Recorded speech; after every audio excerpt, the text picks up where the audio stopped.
dangerous South American street gang has rapidly gained a foothold in New York City, exploiting the migrant crisis to build a violent criminal empire. Originally from Venezuela, the gang has infiltrated city shelters right under the noses of authorities. So a dangerous gang has infiltrated shelters in New York City and is now using one of them as their headquarters. And although over 200,000 asylum seekers have come here without the intention of joining gangs or committing crime, this gang from Venezuela is forcing people in our shelters to join them, and they aren't taking no for an answer.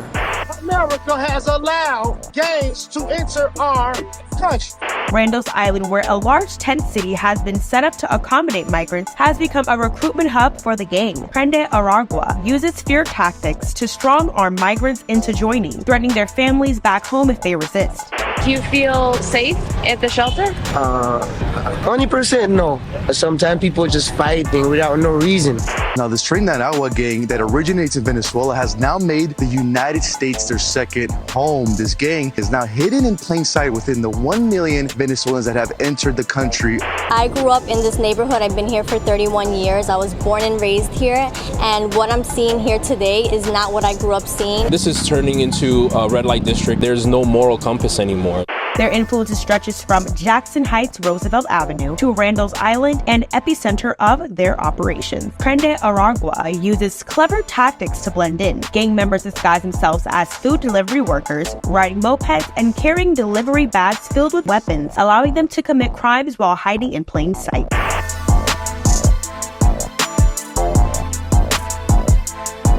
So it seems the worst of criminals are taking advantage of New York City's asylum crisis. But this gang problem has been growing all year long, right here in America's largest sanctuary city, and nobody's done anything to stop it, even after captured gang members warned authorities that things were about to get worse. Because earlier this year, a moped crime ring was taken down, and that gang's leader warned authorities that the crimes he was committing were just a drop in the bucket, which turned out to be true because this past summer we saw a wave of robberies by thugs at restaurants and even in Central Park, revealing that something's happening in New York to grow our gang problem, and it's happening right under our noses as we run one of the largest humanitarian relief operations in the country, with massive shelters that still house around 50,000 people, and which no longer function as the humanitarian care centers they were set up to be, because they've been infiltrated by a network of criminals who, even after they get kicked out of our shelters, still end up coming back. A massive problem, not just for a city that claims it wants to help asylum seekers by taking care of them, but also for asylum seekers who fled poverty and violence in their home countries to come to America seeking a better life, only to find the very same gangs that destroyed the place they left. Which brings us to the real reason why we've now got gangs taking over shelters in New York and homes in other parts of the country. Sure, the idea of a humane, borderless society with no restrictions sounds like heaven on earth to some, until one realizes the forces of evil have been infiltrating these bastions of progressivism for a long time, causing harm to the innocent whether they live in a city-run shelter or not. And as you're about to see, these gangs have had almost 2 years at this point to take over and convert some of our shelters into their bases of operations. And they're doing it by forcing people getting off buses like these to help them,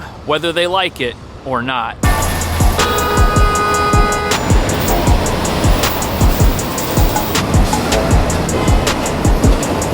So here we are behind New York City's Port Authority bus terminal, the first destination of many asylum seekers who are headed here. And although the next stop many have to make after arriving is to head over to the Roosevelt Hotel for their initial shelter placement, many of New York City's shelters have now been infiltrated by criminals, and there have been reports of rising gang violence at many of the facilities throughout the system, not just the giant tents over at Randall's Island. And obviously this is a huge problem for those fleeing gangs and criminal activity where they're from, but who now find themselves confronted by the type of criminals nobody ever imagined would be found in America. But critics are now saying the dysfunctional shelter system here in New York is precisely what's allowed these gangs to grow. And that raises a big question. Why would somebody come all the way here and get off a bus, try to start a new life, but then join a gang? Why would somebody do that? Randall's Island, where a large tent city has been set up to accommodate migrants, has become a recruitment hub for the gang. Prende Aragua uses fear tactics to strong-arm migrants migrants into joining, threatening their families back home if they resist. For those who refuse, they're labeled enemies of the gang. Now with its reach... Sadly, that is a very persuasive offer, and it's being offered to people who have no connection to New York City at all and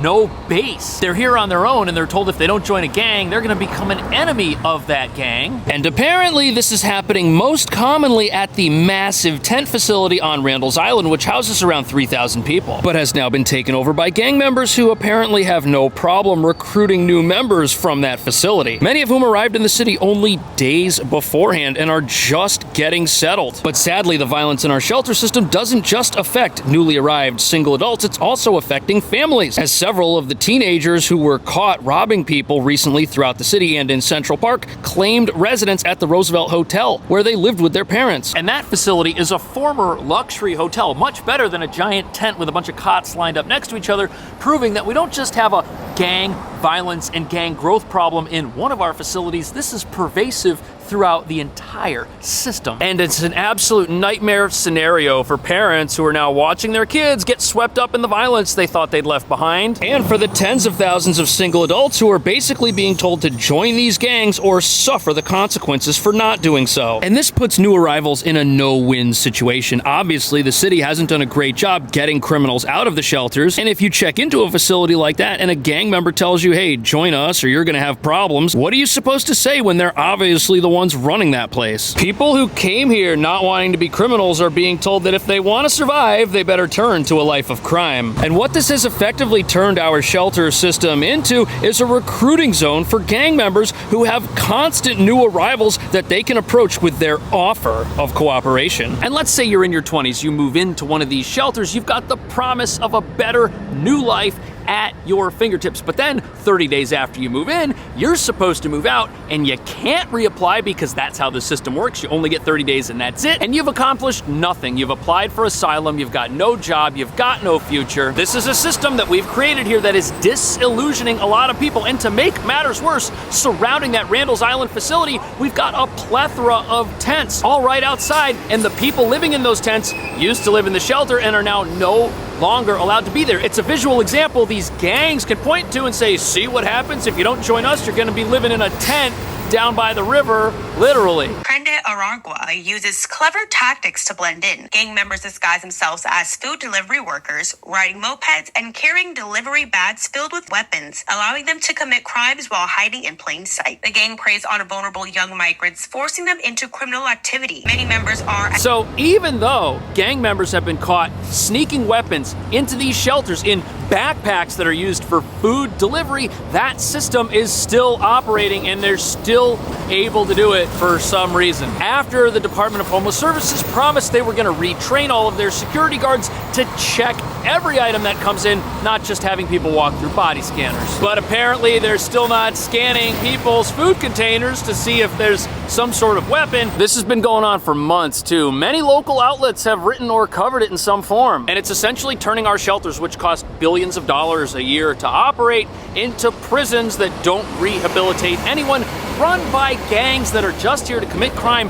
and grow their criminal operation. Why are we helping them do that at the expense of the asylum seekers who this crisis is named after? That's not a good system. But I guess this is how things have to work in a sanctuary city, because here, if somebody gets arrested for a violent crime and they're a violent, dangerous person, our city won't share their immigration status with federal law enforcement. And since we've got soft on crime laws to begin with, a lot of times these folks just get released after they do something that in another state they might be locked up for. And not only does that give these criminal gangs an advantage, since their goal is to commit crime and get away with it, our system won't even remove criminals who do things that are bad from our shelters, which means when people get arrested and they go home, they go back to the very facilities they're terrorizing, while they wait for a court date that they're supposed to show up to on their own, when they will then face justice. Which reveals that it's not just our sanctuary city status that's a problem, it's that combined with the fact that we don't punish any criminal here for doing anything wrong, no matter where they're from. That has created the nightmare that is unfolding in a system that is supposed to help people. Many members are as young as 15 and operate in groups, committing violent robberies across the city. In one recent spree, a man was robbed by a group of 10 gang members for his phone and valuables. Another victim relaxing in Central Park was forced to give up his phone and $80. Yeah, so here in New York, we've got this wonderful combination of laws, this dynamic duo that has created a haven for criminals. And according to critics, the system works like this. First, our right to shelter rules make New York an attractive destination for immigration. But since our job market isn't all it's cracked up to be for folks that have just come here from somewhere else, it leaves them unable to work or integrate with our society at all, which has given these criminal gangs everything they need to constantly grow and expand their operations. Every week, there are new people coming here who may not join a gang right away, but in 25 days, when they realize that they've got to leave the shelters having accomplished nothing, maybe then they'll do so. Of course, having to leave a shelter because you couldn't get a job in New York is no excuse for criminal activity. But remember, these gangs, they're telling people that, hey, we know your folks back home. Your family will suffer if you don't do what we say. And they're being given these frightening ultimatums after an army of humanitarian workers who work for the city brought them into our shelters, telling them their best days were ahead of them, and then that turns out not to be true. And this is something New Yorkers were told as well. We were told that when people came here looking for work, they were going to plug right in with our economy, no problem. But out of the 200,000 people who've come here, only 2,000 have managed to accomplish that. And you know what? This isn't just a problem here in this sanctuary city. It's a problem at pretty much every sanctuary city in this country. And that's why these gangs are now a national problem.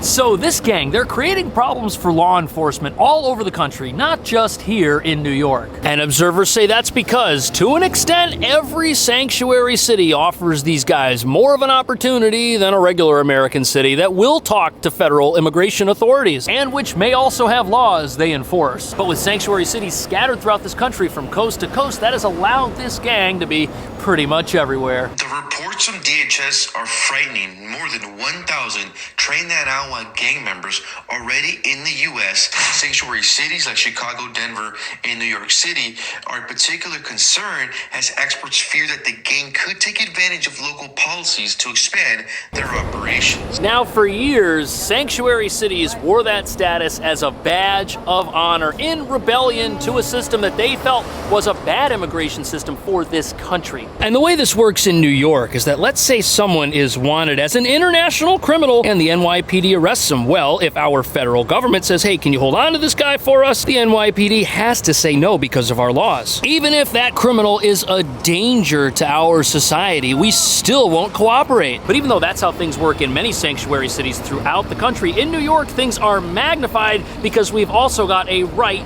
to shelter requirement. And the right to shelter requirement is why massive former luxury hotels like the Row Hotel are now asylum shelters. And when the asylum crisis first started here in New York, the debate was, did that right apply to just people who were New York City residents or to the entire world? And since we're a sanctuary city, it was decided that that right applied to everyone who was here regardless of their immigration status, just like everything else the city does. But now, because of the generosity of New Yorkers and an unlimited right to shelter that applies to everyone, a small number of gang members have been able to take advantage of that system, which is why our shelters are now being taken over from the inside, and there's nothing the city seems to be able to do about it. And even though it might seem like all of these different sanctuary cities, New York, Chicago, Denver, even though they're all different cities in different states, it's not that they have different problems. They're all dealing with the same international gang. Now, Chicago is facing a growing threat from Tren de Aragua, with law enforcement agencies on high alert.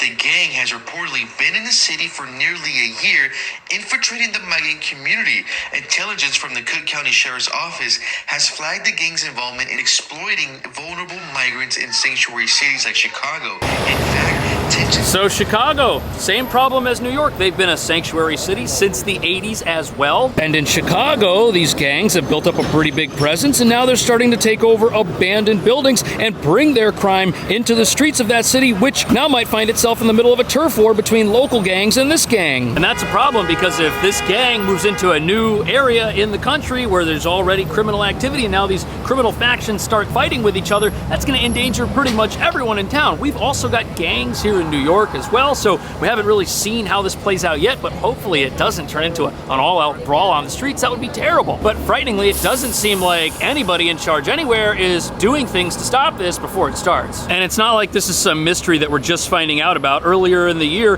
the FBI said they were monitoring this situation to see whether or not this new gang from Venezuela would try to team up with local gangs. Either way, this was back in February, and none of our sanctuary cities are doing anything about it. The fear is real. So that's a problem. Even when you talk about gang violence or gangs, we really don't have a gang structure anymore in Chicago. We have these little factions or cliques from block to block. In Aurora, Colorado, the gangs are... So it sounds like this News Nation report is saying that the gangs in Chicago locally, they're not as organized or well-funded as this new Venezuelan gang is, which is an international crime syndicate, basically. And as they move into various parts of the country, no one there, not the law enforcement, not the citizenry, has any idea what's going to happen next. Because this is an international level of criminality we're talking about here. These guys have experience. And according to Reuters, these guys are not beginners, that's for sure. Which makes it incredibly frightening to think that these gangsters are being taken care of in various parts of America without us knowing it, while managing to get their hands on weapons and do everything from infiltrating our shelters here in the city to taking over apartment buildings in Colorado. But it gets even worse because that apartment takeover, that happened in